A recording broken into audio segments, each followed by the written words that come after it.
Boa tarde, meus irmãos. Pela graça de Deus, podemos estar juntos mais uma vez para adorá-lo por aqui, por esse instrumento tão valioso, né?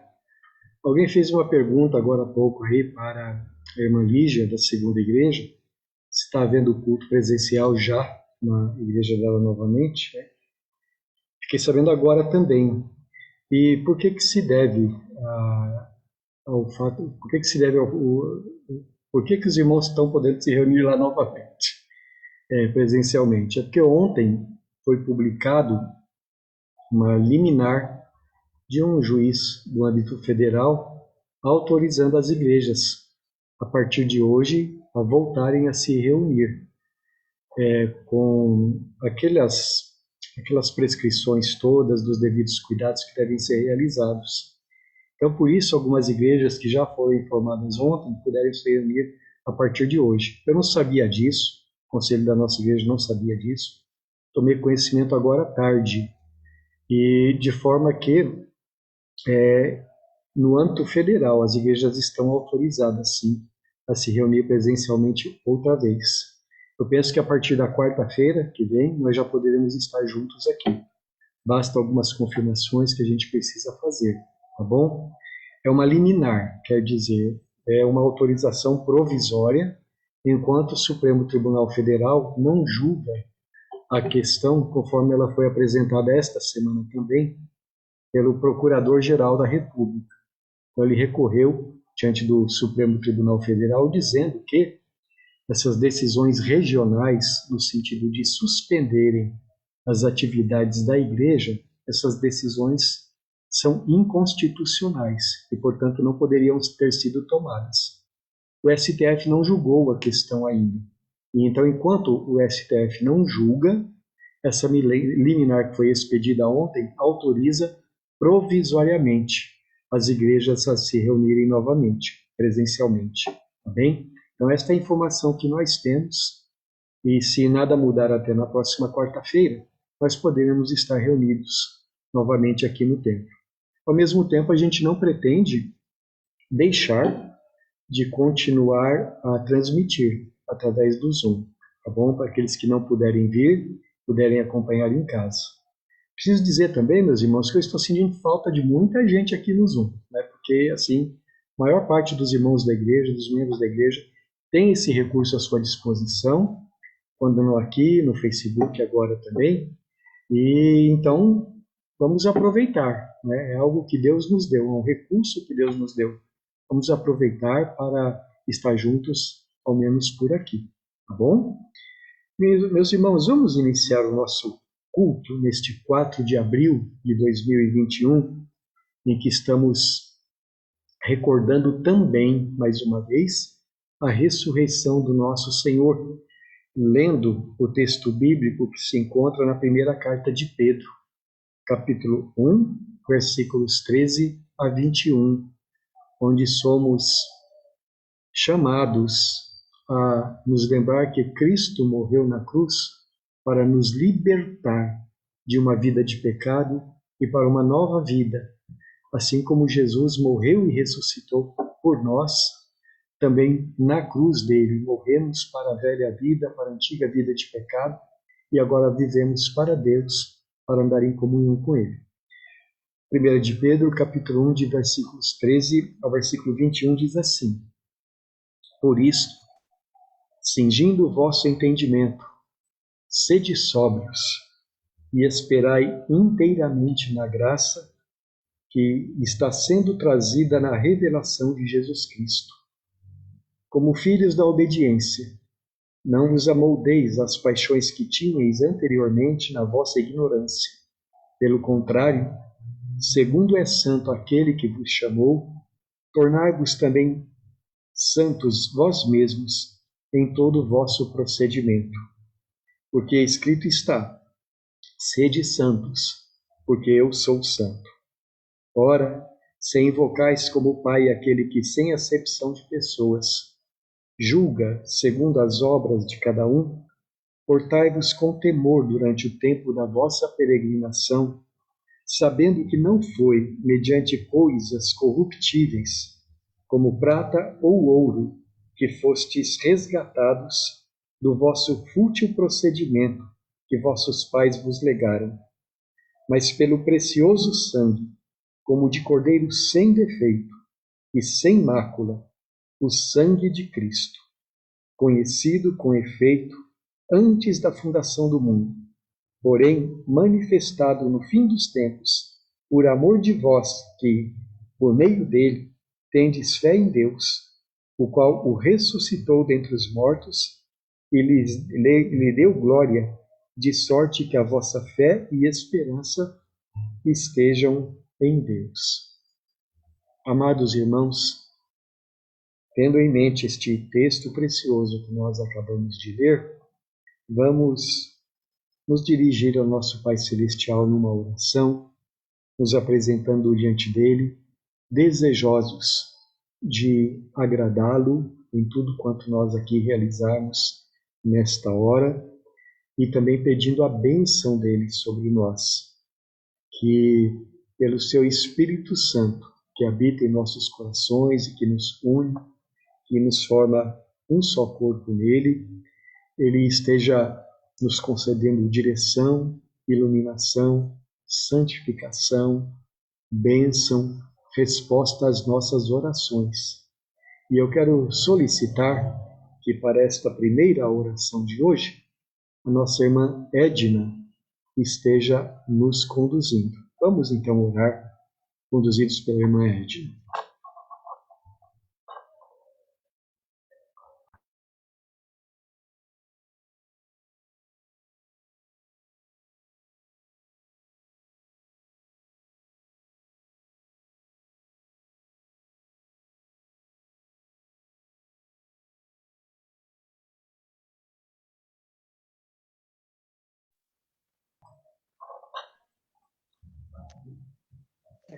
Bem. Irmãos, nós tivemos um probleminha. Conseguiu? Tá bem. Então vamos orar com a Edna. Senhor nosso Deus, nosso Pai que estás nos céus, toda honra, toda glória, todo louvor é devido ao teu nome, Pai. Amém. Sabemos que tu és soberano, que estás no controle de tudo e que pela tua infinita bondade, Senhor Deus, o Senhor nos concede mais um dia de vida e o privilégio, Senhor, de estarmos prestando culto a ti, Senhor Deus, juntamente com os nossos irmãos, mesmo separados de corpos geograficamente, mas juntos espiritualmente, Senhor. Te agradecemos, Senhor, pela salvação que temos em Cristo Jesus, pela tua infinita misericórdia, porque estávamos mortos nos nossos delitos e pecados, mas o Senhor enviou o seu único Filho, e ele morreu, ressuscitou e nos levou, nos reconciliou contigo, Senhor Deus. Nós temos essa plena certeza, Senhor, que Jesus vai voltar para buscar a sua igreja. E nós te louvamos, Senhor Deus, por tudo que o Senhor tem feito por nós, pelo teu grande amor para com cada um de nós, Pai. Obrigado, meu Deus, pela vida de todos os irmãos. Continue fortalecendo a terceira igreja, continue abençoando todos os irmãos, onde quer que esteja, Senhor. E fale conosco, Senhor, através dos ensinamentos da tua palavra, Senhor. E te peço, Senhor, que em nome do Senhor Jesus, esteja perdoando os nossos pecados e aceitando o nosso culto, o nosso louvor, a nossa adoração. Te pedimos que esteja, Senhor Deus, usando o teu servo para nos trazer a mensagem nesta noite, ó Deus, nesta tarde, e que ela venha de encontro com as nossas necessidades, para que estejamos crescendo na graça e no conhecimento de nosso Senhor e Salvador Jesus Cristo. E cremos, Senhor, que logo, logo, pela fé que nós temos, poderemos voltar a estar presentes na tua casa, Senhor Deus. Muito obrigado por tudo. Ouve a nossa oração. Em nome do Senhor Jesus, que nós oramos agradecidos. Amém. Amém. Queridos, vamos cantar o hino 274.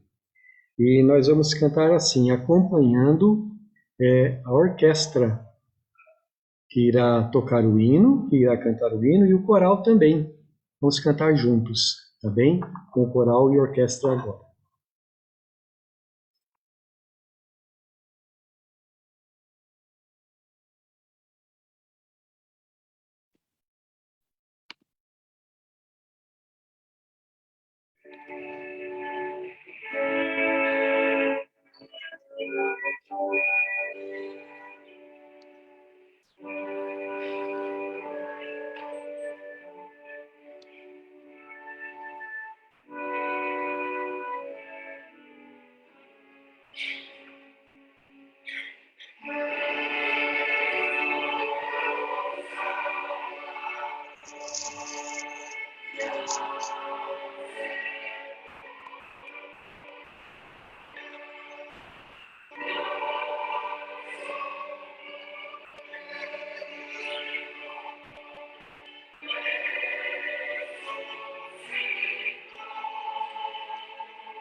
Amém.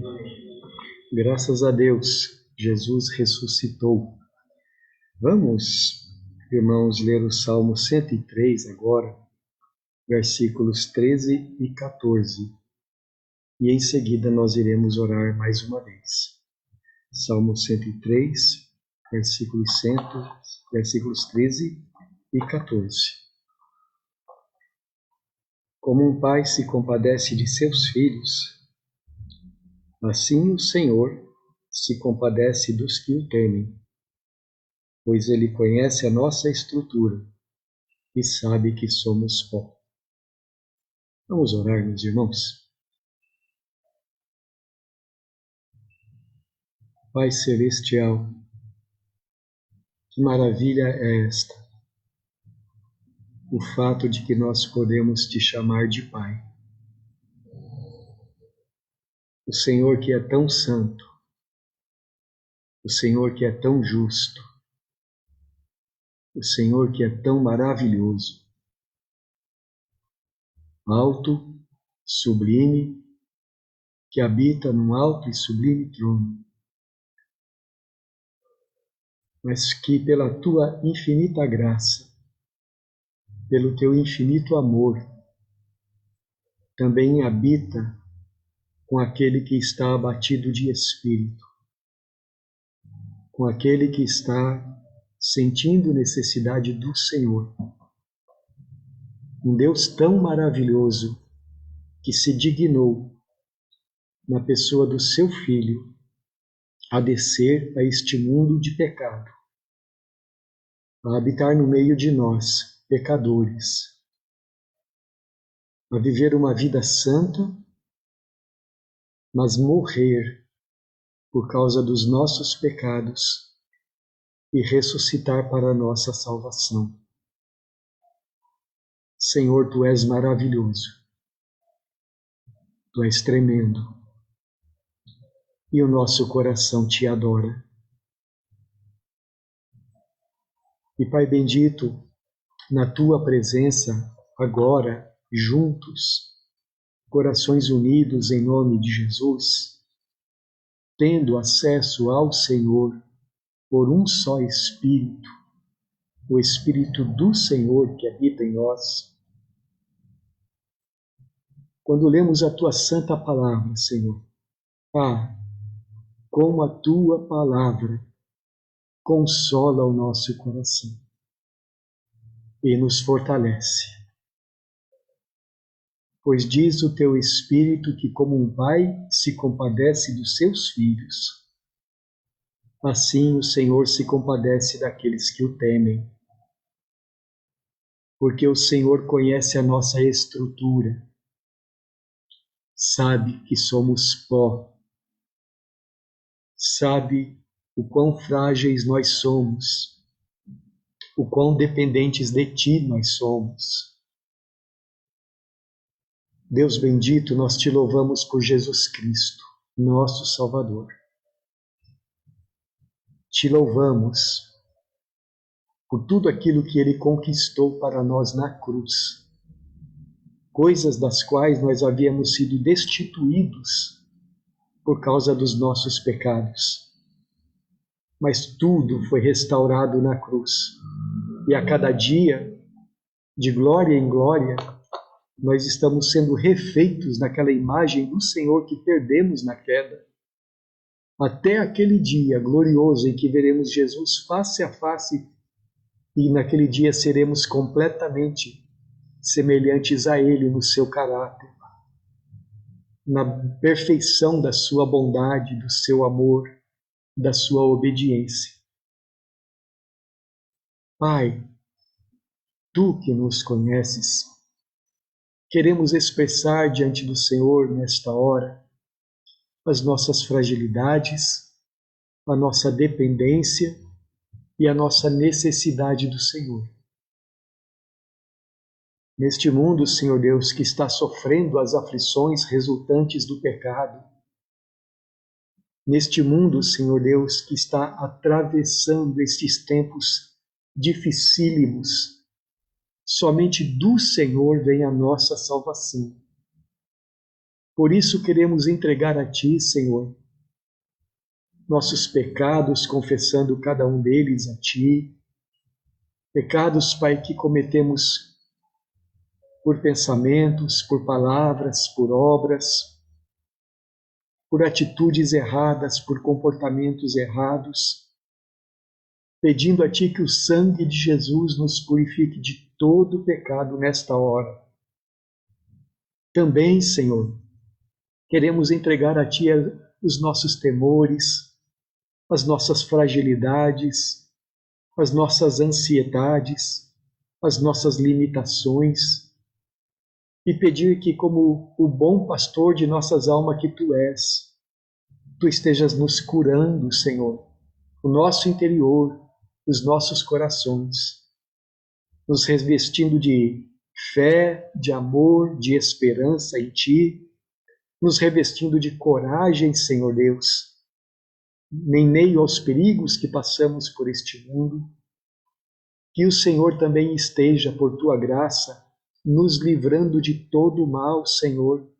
Nos preserva, ó Deus, com vida, com saúde, para melhor Te servirmos a cada dia, para Te servirmos desembaraçadamente. Oramos por nós, Pai. Oramos pela vida de cada um dos membros da nossa igreja, pela vida de cada um dos irmãos que está nos visitando aqui também nesta hora, e suas igrejas, e pelas famílias de todos nós, ó Pai. Guarda-nos segundo a tua bondade, segundo a tua misericórdia, segundo a tua compaixão, Senhor, livrando-nos de todo o mal. Oramos também, Senhor amado, por aqueles que se encontram entristecidos, enlutados, aqueles, Pai, em cujas famílias algum ente querido foi perdido, Senhor Deus, nesses últimos meses. Rogamos o consolo do Teu Espírito Santo, o conforto que vem do Senhor, que excede todo entendimento. Que o Senhor guarde suas mentes e seus corações em Cristo Jesus. Oramos por aqueles que se encontram enfermos, ó Deus amado, que o Senhor esteja, Pai, visitando com Tua misericórdia, restabelecendo saúde de muitos, ó Deus amado. E, Senhor querido, que em tudo nós vejamos a Tua bondade, o Teu poder se manifestando. Oramos pela nossa pátria, Senhor amado. Oramos por todos aqueles que se encontram investidos de autoridade. Pai, que sobrevenha sobre eles, que venha sobre eles o temor do Senhor. Que saibam que o Senhor coloca ou destitui a quem o Senhor deseja. E que saibam também que foram ali colocados por Ti para exercerem a justiça, para, em Teu nome, Senhor, promover o bem da nação. Ó Deus, mesmo que não Te conheçam, a Tua palavra nos ensina que o coração de cada um deles está nas Tuas mãos. Rogamos que sejam inclinados de acordo com a Tua bondade, com a Tua misericórdia, Senhor, para que tenhamos tempos melhores em nossa pátria e possamos Te servir, vivendo tranquilamente, Senhor, sem nenhum embaraço como servos Teus. Visita, Senhor, com poder a nossa nação, derramando sobre esta nação a Tua graça e a Tua misericórdia. E agora também, Senhor, quando vamos meditar na Tua santa palavra, dependemos totalmente do Senhor, do Teu Espírito, para, Senhor, absorvê-la em nossos corações, para entendê-la, Senhor, e para, através dela, viver, porque a Tua palavra é a nossa vida. Ministra, portanto, nós Te rogamos, Senhor, nesta hora, a nós, segundo a Tua bondade, em nome de Jesus, nosso Salvador. Amém. Queridos irmãos, nós lemos para a nossa meditação Salmo de número 103, versículos 13 e 14. Alguns anos atrás, eu fiz um curso de aconselhamento pastoral e muitos foram os conceitos bastante interessantes, todos baseados na palavra de Deus, mas talvez uma das coisas que mais marcou para mim foi ter ouvido de um dos preletores a história de uma mulher. Não conheço essa mulher, não sei de onde ela é, mas essa mulher estava se submetendo a aconselhamento espiritual por causa de algumas dificuldades interiores muito grandes que ela tinha. E essas dificuldades começaram na sua infância. Ela disse que o seu padrasto era açougueiro. E um dia ela estava deitada, menininha ainda, e o padrasto dela entrou no quarto e ele trazia uma peixeira, bem grande, peixeira que a gente costuma chamar, né? Deixa eu me afastar. Uma peixeira desse tamanho, colocou assim do lado dela, na cama, e disse para ela, fica quieta. E foi a primeira de uma série de vezes em que aquele homem abusou daquela criança, e sempre ameaçando de morte. Então ela cresceu sendo uma menina muito amedrontada, muito apavorada. Veio a conhecer o Evangelho e converteu-se a Jesus, casou-se, teve filhas, mas as dificuldades emocionais, até aquele tempo em que ela começou a se aconselhar, ela nunca tinha conseguido superar. E ela se sentia muito envergonhada em todo quanto é ambiente que ela estava, ela sentia que ela não valia nada, não se sentia amada, e sendo crente em Jesus Cristo, ela ainda carregava uma culpa muito grande, o fato de que ela não conseguia superar o ressentimento que ela tinha contra aquele homem.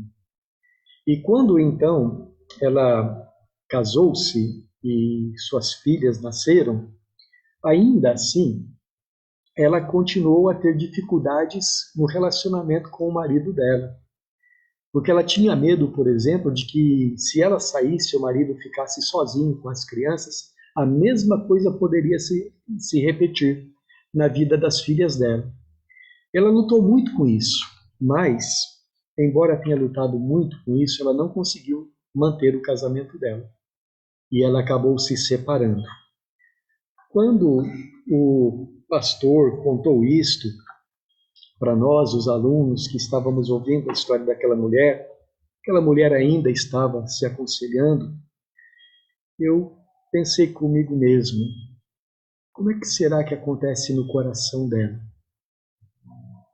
Uma mulher que tem essa dificuldade enorme, mas que ao mesmo tempo não deixa de orar, não deixa de ir à igreja, não deixa de contribuir com as atividades da igreja, não deixa de buscar ao Senhor, mas que tem todas essas dificuldades no seu coração, dificuldade inclusive para perdoar alguém que fez tanto mal para ela, uma dificuldade que faz com que ela se sinta culpada por causa da sua pecaminosidade.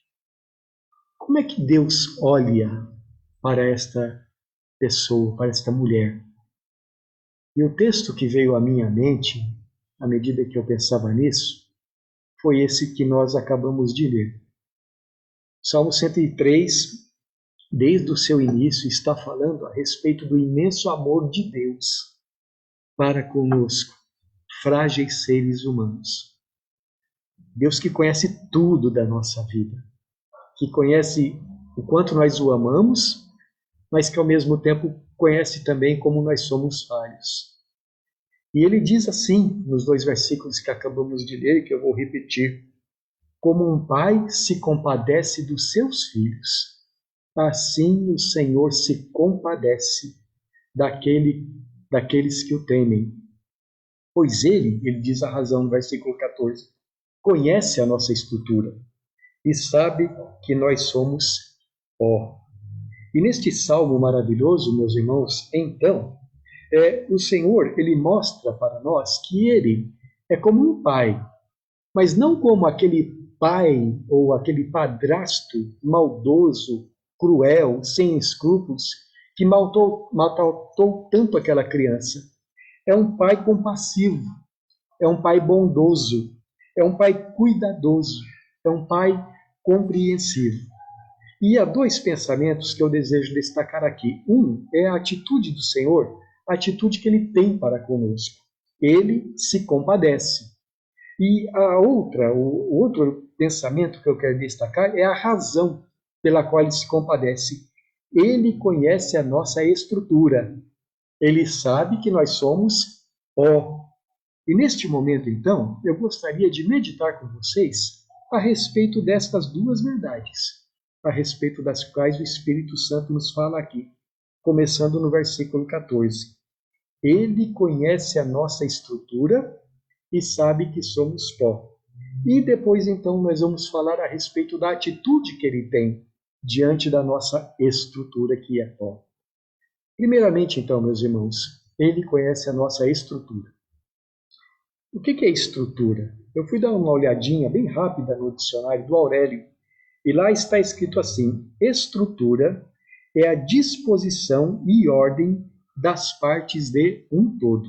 Isto é, imagina algo que seja composto de várias partes, como o corpo humano, por exemplo, que é composto de várias partes, e nós temos a nossa estrutura óssea, aquela estrutura na qual cada osso está no seu devido lugar e juntos eles formam um todo, né? Então, assim, são as várias partes que, unidas, e cada uma no seu devido lugar, compõem um todo de algo ou de alguém. O que nós queremos dizer com isso é que Deus conhece, por assim dizer, as partes, ou cada uma das partes, da natureza humana. Primeiramente, porque foi Deus quem nos fez. Em segundo lugar, também porque a cada dia Deus está acompanhando-nos, acompanhando a nossa história, está presente em cada momento da nossa vida, não somente a história da humanidade como um todo, mas cada um de nós individualmente. Então Deus conhece, por exemplo, que somos, digamos assim, corpo e alma, as duas partes principais do nosso ser. Porque está escrito lá no livro de Gênesis que, primeiramente, Deus formou o homem do pó da terra. E depois que fez o homem do pó da terra, soprou em suas narinas o fôlego de vida e o homem passou a ser alma vivente, ser alma vivente. Assim, portanto, o homem ele é composto basicamente destas duas coisas, do pó que veio da terra e do fôlego do espírito que vem de Deus. A nossa alma é a nossa parte espiritual, aquele aspecto da natureza que nos possibilita a pensar, a sentir, a tomar decisões, a ter comunhão com Deus e uns com os outros também. É a sede da nossa vontade. Nesse sentido, a alma, muitas vezes, na Escritura, é chamada de o nosso coração, o nosso homem interior, que, como diz o apóstolo Paulo, em Cristo ele vai se renovando a cada dia. E também estou dizendo que o corpo é uma outra parte do nosso ser, porque o corpo e a alma são dois aspectos daquilo que Deus fez lá no começo, quando Ele estava criando todas as coisas. Agora, quando nós olhamos para a Escritura, nós percebemos que nem a alma é sem o corpo e nem o corpo é sem a alma. As duas partes do nosso ser compõem aquilo que nós somos. Só somos um homem completo quando essas duas partes estão unidas. Nós somos essas duas coisas. Agora, a Bíblia nos ensina que cada uma dessas partes do nosso ser são tão interligadas que uma influencia a outra. Então, por exemplo, em Provérbios capítulo 13, versículo 12, nós vemos assim, que a esperança que se adia faz adoecer o coração. E ali, segundo nós entendemos, não é apenas um aspecto emocional, é algo que afeta o nosso corpo de verdade. Quando nós estamos emocionalmente afetados, quando sofremos muito emocionalmente, isso naturalmente afeta também o nosso corpo. Assim, nós estamos vivendo numa época em que eu acho que uma das enfermidades emocionais que mais tem afetado as pessoas é essa coisa terrível chamada ansiedade. E o que acontece? A ansiedade, inevitavelmente, ela faz com que o nosso corpo tenha reações negativas também. Muitas enfermidades, elas acontecem, psicossomáticas que chama, né, Breno? Essas enfermidades, ele diz que sim, né? São consequência das nossas ansiedades. Também em Provérbios capítulo 3, versículos 7 e 8, a palavra de Deus diz que se nós não formos sábios aos nossos próprios olhos, que se nós nos afastarmos do pecado, isto será saúde para o nosso corpo e refrigério para os nossos ossos. Então veja, uma vida emocionalmente sadia, uma vida espiritualmente sadia, ela afeta positivamente também o nosso corpo, o nosso organismo. As coisas que acontecem à alma afetam o corpo. E o contrário também é verdade. As coisas que acontecem com o nosso corpo podem também nos afetar emocionalmente, perturbar a nossa capacidade de raciocinar também, de meditar na palavra. As coisas que afetam o nosso corpo podem nos tornar mal-humorados, inseguros e muitas outras coisas ruins. Você se lembra, por exemplo, quando o Neemias ele compareceu perante o rei Atarxerxes para servir ao rei. E o rei percebeu que já fazia dias que Neemias estava sempre com o rosto triste. E ele começou a observar e uma certa hora ele pergunta para Neemias, Neemias, por que você está assim com o rosto tão triste se você não está doente? O que eu quero dizer é que o rei sabia que um corpo enfermo pode fazer com que nós fiquemos emocionalmente afetados, cabisbaixos, não é? E essa é a experiência de todos nós também, não é mesmo, meus irmãos? Então vejam, são duas partes de um ser harmonioso, corpo e alma, que formam a nossa estrutura. Agora, Deus diz aqui, nesse texto, assim, Ele conhece a nossa estrutura e sabe que somos pó.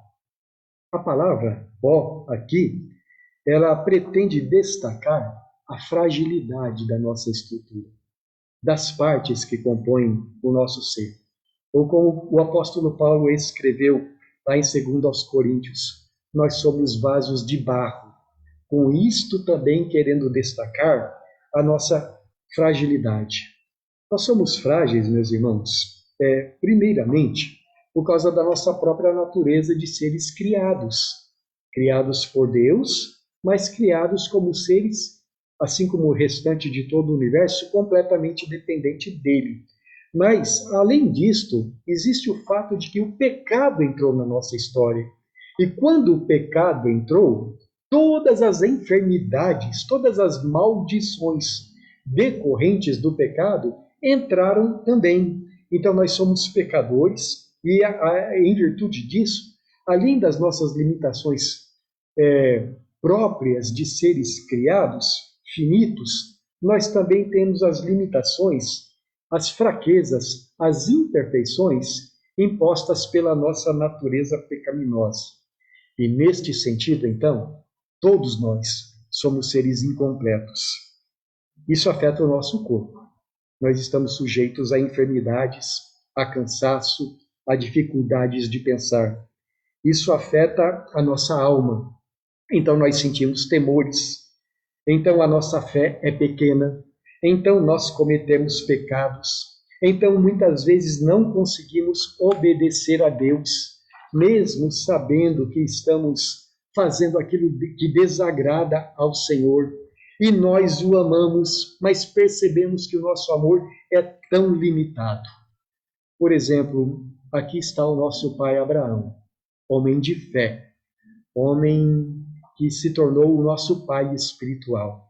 Um dia, Deus se revela a Abraão e lhe diz, Abraão, sai da tua terra, de entre os teus parentes, e vai para a terra que eu ainda te mostrarei, e a tua recompensa será sobremodo grande.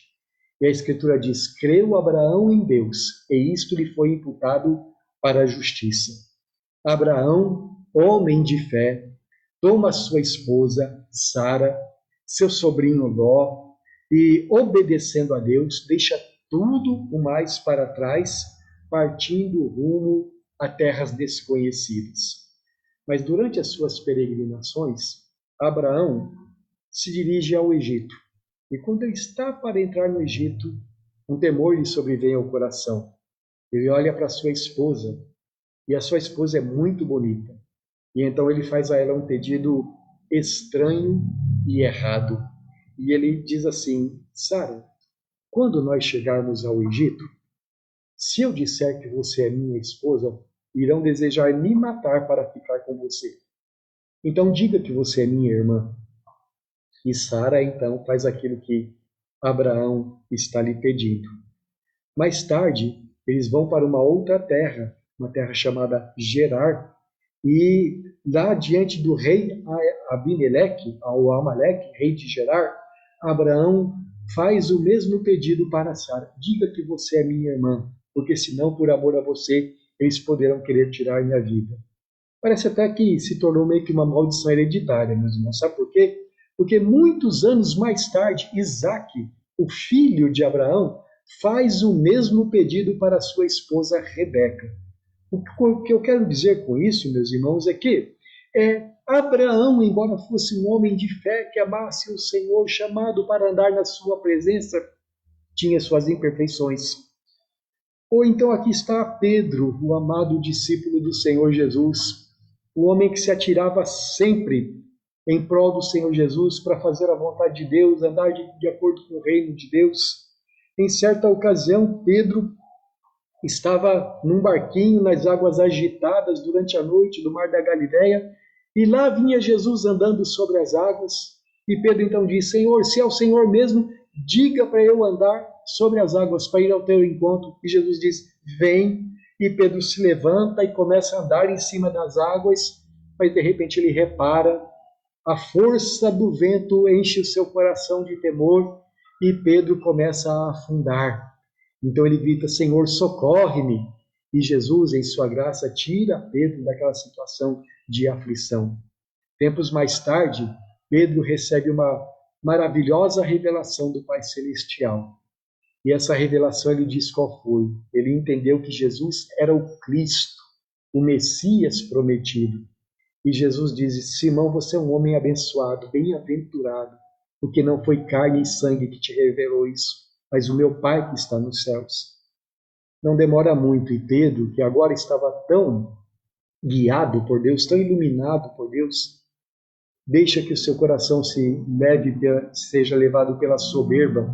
E quando Jesus fala que vai morrer e ressuscitar por nós, Pedro se julga no direito até de repreender o Senhor Jesus e dizer que Jesus tinha que ter compaixão dele mesmo, e não pensasse daquela maneira, pelo que Jesus, forte e carinhosamente, precisou repreender Pedro, porque ele não estava pensando mais do ponto de vista de Deus, mas sim do ponto de vista dos homens. Ou aqui está o nosso amado líder espiritual, o apóstolo Paulo, dizendo assim: miserável homem que sou. O bem que eu desejo fazer eu não faço. O mal que eu não desejo fazer eu acabo praticando. Meus irmãos, nós, crentes em Jesus Cristo, somos seres incompletos ainda. Nós somos pecadores, enfermos, mesmo em nossos melhores estados de alma. Somos crentes imperfeitos, somos maridos imperfeitos, esposas imperfeitas, filhos e irmãos imperfeitos, pastor, presbíteros, diáconos, membros de igreja imperfeitos. Deus conhece a nossa estrutura e Ele sabe as nossas fragilidades. Ele sabe que nós somos pó. Ele sabe o quanto nós ainda estamos distantes de ser aqueles homens e mulheres que nós desejamos ser, mas que seremos pela promessa de Deus. Ele também conhece as nossas dores. Ele conhece a dor daquela mãe que perdeu o seu filho em tenra idade e tem dificuldades para superar essa dor. Ele conhece a dor daquele jovem que na sua infância sofreu os abusos de um outro homem e que agora carrega consigo as dificuldades para superar estes traumas emocionais. Ele conhece a dor daquela mulher que foi traída ou rejeitada pelo marido, daquela garota que cresceu vendo o pai espancar a sua própria mãe e que agora, depois de adulta, pensa que, entre aspas, todo homem não presta e tem dificuldades de se relacionar com outros homens. Ele conhece a dor daquele homem ou mulher que um dia, lá no passado, cometeu adultério, que se arrependeu, mas que ainda não consegue perdoar-se a si mesmo, que se sente um lixo espiritual, que se sente, que vive agora completamente o tempo todo envergonhado. Ele conhece também aquele homem ou mulher de Deus que de tanto se sentir desrespeitado, de tanto ver o pecado se multiplicar, começa a ficar com o coração endurecido e a ter dificuldades de sentir compaixão. Isto é, ele conhece-nos completamente. Ele conhece a nossa estrutura e ele sabe que nós somos pó. Agora, o que Deus faz diante disso?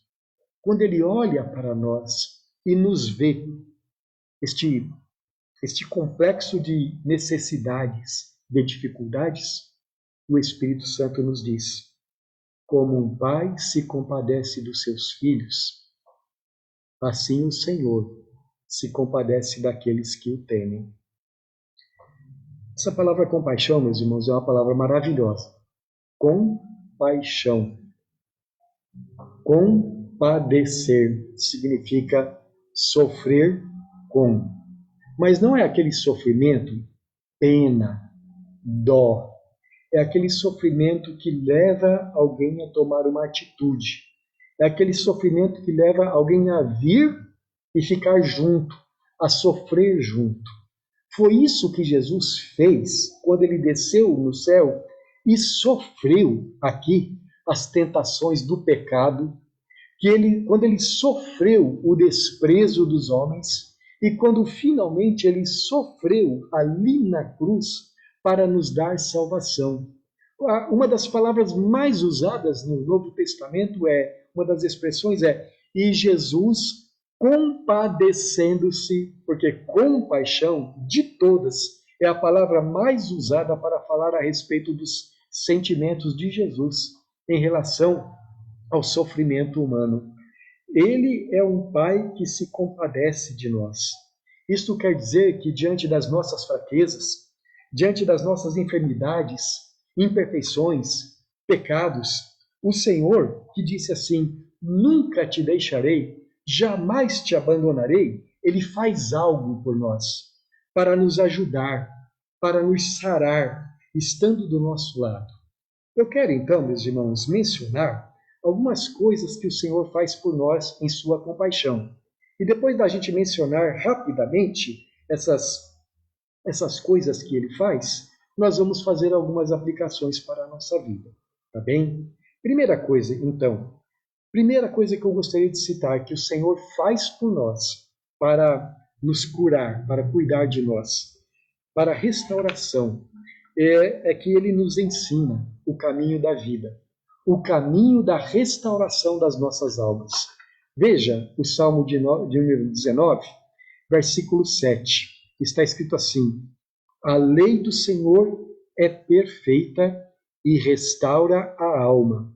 O testemunho do Senhor é fiel e dá sabedoria aos simples.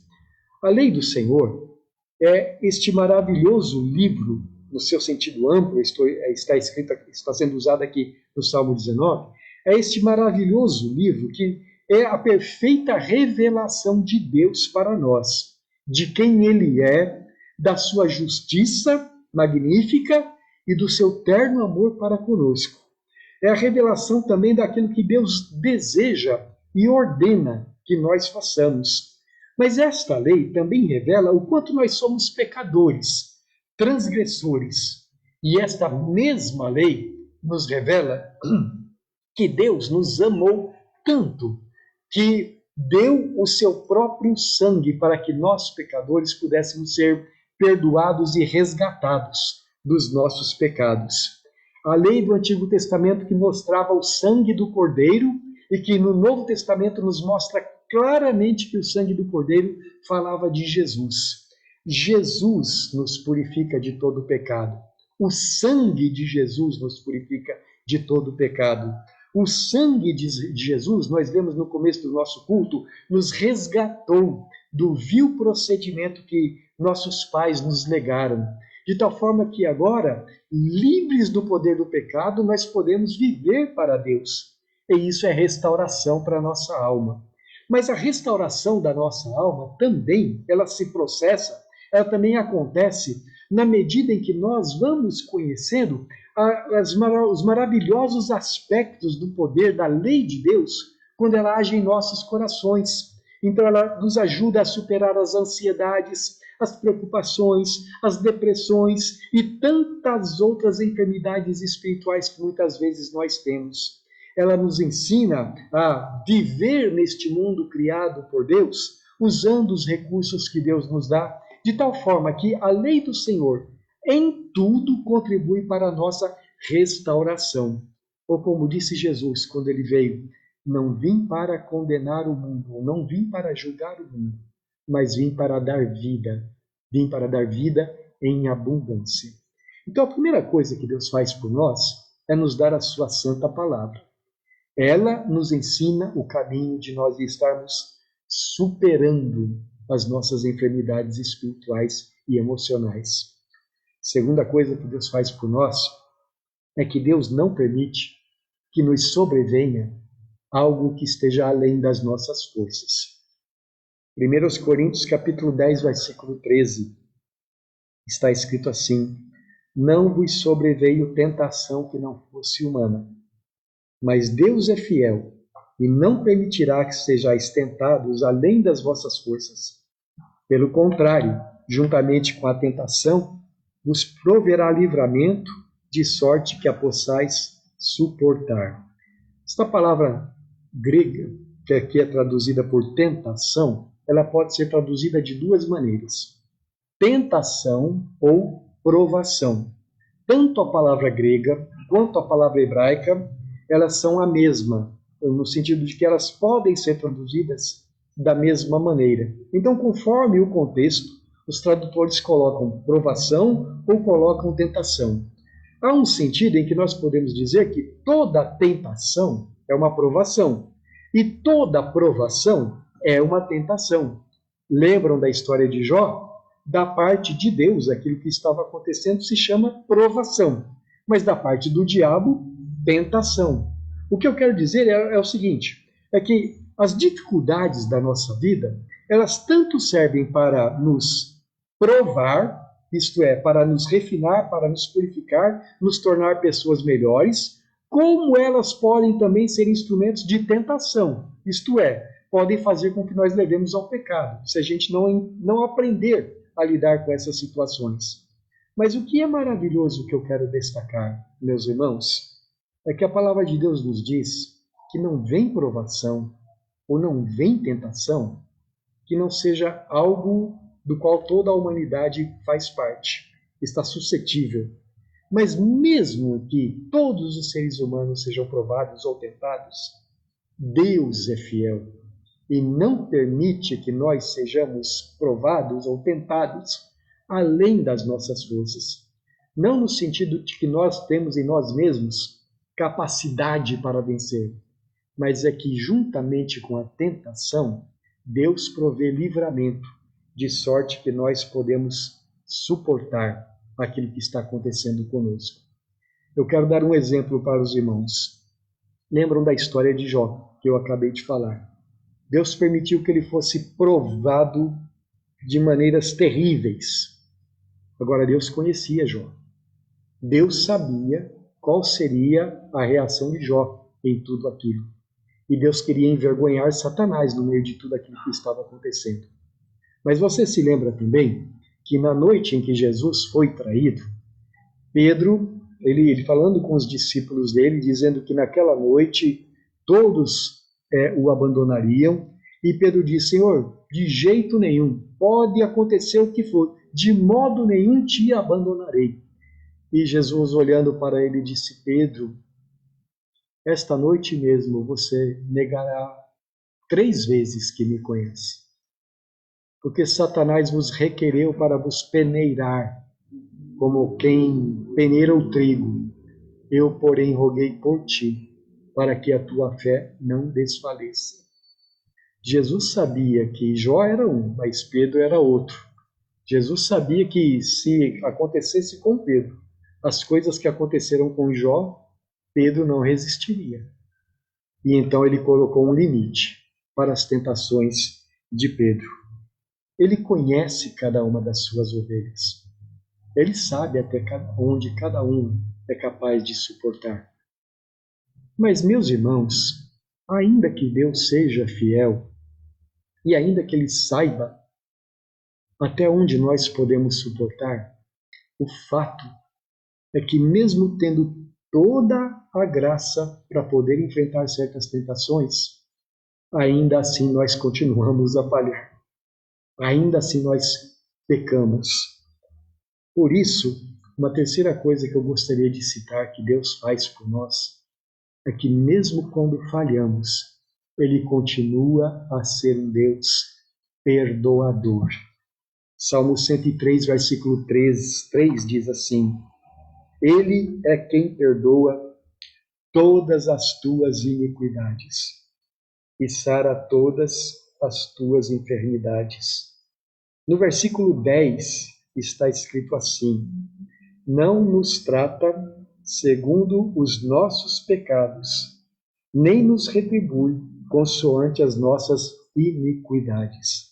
Esses dois versículos, meus irmãos, falam para nós do imenso amor que Deus tem por nós. Veja que o Salmo inteiro está falando sobre pessoas que o temem, pessoas que guardam a sua aliança, pessoas que têm em alta conta os seus mandamentos.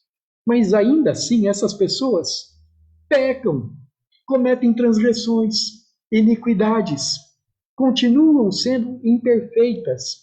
E o que Deus faz por nós? Não nos trata de acordo com os nossos pecados. Se Deus fosse fazer assim, há muito que já estaríamos destruídos. Ele é quem perdoa, não é uma ou duas, todas as tuas iniquidades. E é quem sara as tuas enfermidades, isto é, aquele que vai ao teu coração, ele te conhece, sabe tudo, sabe todos os seus temores, ele sabe todas as suas dificuldades e ele trata de você no seu coração. O Senhor Jesus perdoou a Pedro. E não somente ele perdoou porque Pedro o negou, mas também depois da sua ressurreição, ele procurou Pedro pessoalmente. Não somente para dizer que Pedro estava perdoado, mas para que Pedro sentisse que estava perdoado. Porque Jesus tinha perdoado, mas Pedro ainda estava desanimado.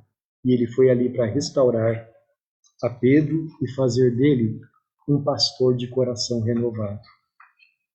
Quarto, o Senhor Deus nos dá tempo para sarar, para crescer, para convalescer.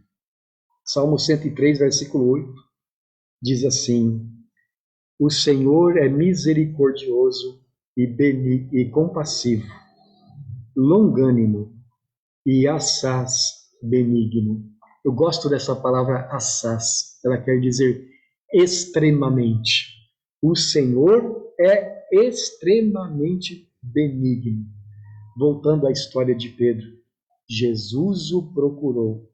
E quando Jesus manda dizer que ele ressuscitou, Jesus diz assim para as mulheres: vão dizer a os meus irmãos, aos discípulos e a Pedro que eu ressuscitei.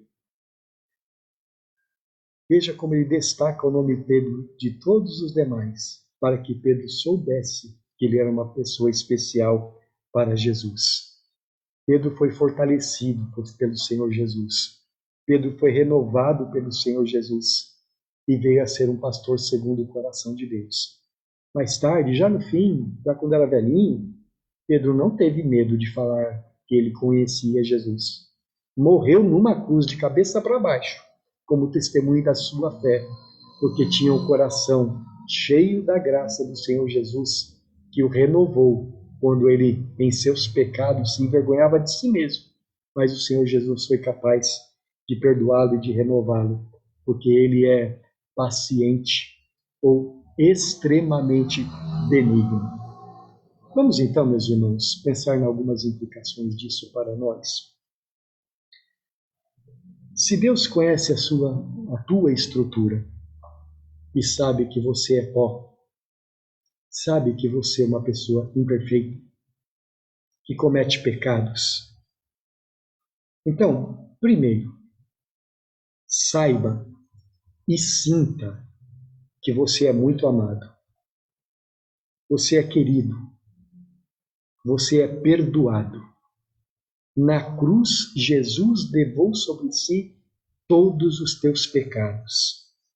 Você é aceito, mesmo que você ainda seja tão imperfeito.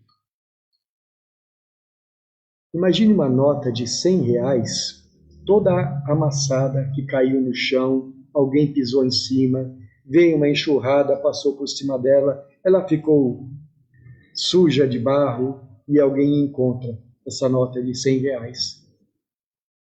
Será que essa pessoa que pega a nota de R$ 100 vai falar assim, mas essa nota está tão amassada e suja e vai jogar ela fora de novo? É claro que não, não é? Porque R$ 100, uma nota de 100, mesmo toda amassada e suja, continua valendo R$ 100. Ora, querido, você vale muito mais do que R$ 100. Você foi comprado com o sangue de Jesus. Imagine, saiba, entenda quanto é você valioso aos olhos do Senhor. Valorize o fato de que Deus valoriza você. Confie no amor que Deus tem por você. E se Satanás quiser ficar te acusando, te destruindo, fazendo com que você não tenha coragem de estar na presença de Deus, não dê ouvidos às doutrinas de Satanás. Mas simplesmente entenda que mesmo sendo você pecador, você continua sendo amado pelo Senhor. Certa vez, eu escutei a história, um irmão me contando, um pastor me contando, que um irmão chegou para ele e estava muito triste esse irmão. E esse irmão disse assim, pastor, eu estou muito triste, eu estou muito envergonhado, porque tinha uma pessoa endemoniada. E eu fui lá, então, expulsar o demônio, em nome de Jesus. E o demônio falou assim para mim, quem você pensa que é para vir me expulsar com esta barriga cheia de feijão? E aí o irmão se lembrou daquele texto que diz que certos demônios só com oração e jejum, ele falou, o diabo tem razão. E ele foi falar com o pastor. E o pastor falou para ele, não, irmão, não deixa o diabo fazer isso com você. Sabe por quê? Se a tua barriga está cheia de feijão, quem botou o feijão na tua barriga foi Jesus. É ele que te alimenta. Então, se o diabo quiser acusar você porque a tua barriga está cheia de feijão, você fala, foi Jesus que me deu. Irmãos, com isto eu quero dizer que não é aquilo que o diabo fala que deve determinar o nosso comportamento. É aquilo que Deus fala. E Deus fala que em Cristo Jesus nós fomos redimidos dos nossos pecados. Segundo, se Deus conhece a tua estrutura, faça uso da palavra de Deus para buscar cura das tuas feridas. A lei do Senhor é perfeita e restaura a nossa alma. Então leia os textos da palavra de Deus que falam do grande amor que Deus tem por você, daquele amor revelado na cruz de Jesus Cristo. Leia os profetas, leia a lei do Senhor, leia os salmos, leia os evangelhos, as cartas. Entenda que tudo isto é Deus falando do seu amor para conosco. E mesmo aqueles textos que falam de condenação dos pecados, aqueles textos que mostram os nossos pecados, leia, mas leia para entender também quão grande pecadores somos e quão grande é o amor de Deus. Porque, como diz o apóstolo Paulo, onde abundou o pecado, superabundou a graça de Deus. Então, creia, leia toda a Bíblia, não tenha medo de nenhuma parte da Bíblia e entenda que ela está ali para te restaurar. Mesmo quando ela causar dor no teu coração, para arrancar pecado, para arrancar mágoa, para arrancar ressentimento, leia a palavra de Deus, nela medite, é ela que restaura. Faça uso da palavra de Deus, da lei do Senhor. E com base na palavra de Deus, terceiro, argumente com Deus, pleiteie com Ele, busque a cura para as enfermidades da tua alma, daquelas coisas que te entristecem, que fazem você se sentir diminuído. Uma vez Amós teve uma visão, e nessa visão foi revelado que grandes castigos viriam sobre o povo de Israel por causa dos seus pecados. Então, cada vez que Deus falou de castigo, Amós orou. E ele dizia assim, Senhor, perdoa o teu povo. Ele é tão pequeno. E cada vez que Amós orava, o Senhor atendia a oração de Amós. O Senhor o ouviu. Irmão, argumente com Deus. Lute com Deus, como fizeram Jacó, e Moisés, e Daniel, e Neemias, e tantos outros homens e mulheres de Deus no passado, que disseram, Senhor, eu sou tão pequeno, pequeno e frágil, como diz aquele hino. O meu irmão é tão pequeno, tão necessitado, tão pecador, tão medroso. tão impotente, e tu és tão grande, tão poderoso, tão compassivo. E se for necessário, faça como os salmistas. Até quando, Senhor? Implore a graça de Deus. Ou como nós lemos em Jeremias, aquela oração que diz assim: converte-me e serei convertido. Cura-me e serei curado. Salva-me e serei salvo. Argumente insistentemente com Deus, pacientemente, perseverantemente, confiantemente, de todo o coração. E por último, seja paciente com você mesmo, como Deus é. Seja paciente com seus irmãos, porque o Senhor também é. E entenda que se nós esperarmos em Deus, o momento de Deus chega e a cura brota. Como disse Davi no Salmo 40, esperei confiantemente no Senhor. O Senhor se inclinou para mim e me ouviu quando clamei por socorro. Tenha fé na graça de Deus. Viva pela graça de Deus. E saiba que cada confissão de pecados, cada oração, cada meditação da palavra, cada culto, cada participação da ceia do Senhor são meios de graça oferecidos por Deus para o teu fortalecimento interior, para a cura da tua alma, para a restauração da tua vida como um todo. Desse modo você crescerá na graça e no conhecimento do Senhor. Antes de nós orarmos agora, nós vamos oferecer a Deus as nossas orações através do cântico do hino de número 68. Dirijo a Ti, ó Deus, a minha oração. E depois nós iremos orar, meus amados irmãos.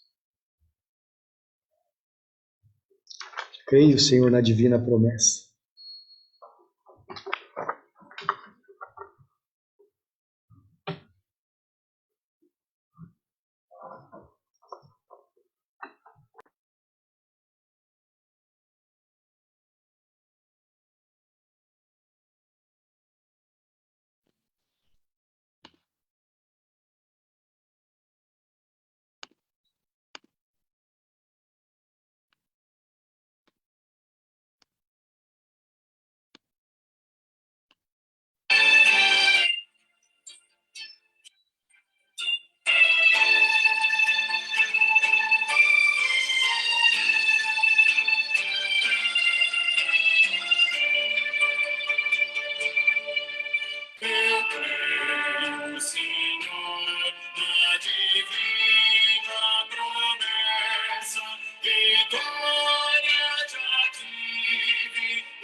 Amém.